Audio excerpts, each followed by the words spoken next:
તળાજા નજીક શેત્રુંજી નદીના પુલ પાસેથી લાખો રૂપિયાની ભેંસોની ચોરી થતા ખળબળાટ। ભાવનગર જિલ્લાના તળાજા તાલુકાના ગ્રામ્ય વિસ્તારમાં સીમ ચોર સતત એક્ટિવ રહ્યા છે। વાડી વિસ્તારમાંથી ઝટકા મશીન, સબમર્સિબલ પંપ, લાઇન સહિતની વિવિધ પ્રકારની નાના મોટી ચોરીઓ થતી હોય છે, પરંતુ ખેડૂતો દ્વારા પોલીસ મથક ખાતે અમુક વખતે જાણ પણ નથી કરતા। તેવો જ બનાવ આજે તળાજા તાલુકાના રોયલ ગામના ખેડૂત કે જેમની વાડી શેત્રુંજી નદીના પુલ પાસે આવેલ છે, ખેડૂત જીવરાજભાઈ ઝવેરભાઈ કુકડિયાની વાડીમાં રાખેલ 2 મોટી ભેંસો અને 1 નાની ભેંસ એમ મળીને કુલ 3 ભેંસ જેની કિંમત અંદાજે 2 થી 2.5 લાખ રૂપિયાની છે, જેની આજે ગત રાત્રિ દરમિયાન ચોરી થતાં ખેડૂતો વાડી ખાતે એકઠા થયા હતા અને પોલીસ મથક ખાતે જાણ કરી હતી।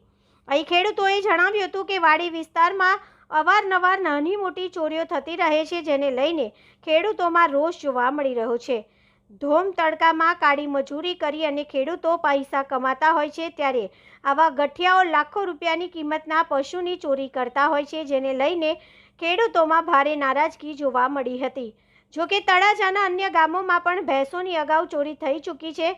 બ્યુરો રિપોર્ટ, સમ્રાટ સમાચાર, તળાજા, ભાવનગર। ये તમારું નામ ને ગામ? મારું નામ જીવરાજભાઈ ઝવેરભાઈ, ગામ રોયલ। જીવરાજભાઈ, શું બનાવ બન્યો છે? અહીંયા અમે આજે ભેંસ દોય આ ઢાળીમાં બાંધીને કેટલી દિન વહી ગયા હતા, પછી સવારે ભેંસ દોવા આવ્યા છે, એક માલ નહોતી। એટલે કેટલી ભેંસની ચોરી થઈ છે? એક ભેંસ હતી, એક એની ખડી 4 વર્ષની હતી અને એક એની પાડી હતી, આ 3 હતી। ત્રણેયની કુલ કેટલી કિંમતનો? 3નું આશરે લગભગ 2-2.5 લાખની કરી। તમે પોલીસ સ્ટેશને જાણ કરી છે? અમે હજી જાણ કરી નથી, હજી અમે એનો નંબર લઈને ફોન અમારે કરવાનો છે। શું લાગે છે તમને, કોઈ ઉપર શંકા છે? શંકા કોઈ ઉપર અમને છે નહીં, કારણ કે આપણે અહીંયા વાડી મૂકીને વહી ગયા સાંજે બાંધી, એટલે કોની ઉપર શંકા કરવી? આપણે કોઈ આરી કોઈ વસ્તુ છે નહીં, નકરી આપણને એમ થાય શંકા હોય, એટલે આપણે એમાંથી કોઈ આરી સંબંધ બોલ્યું છે નહીં કાંઈ એમ તકલીફ।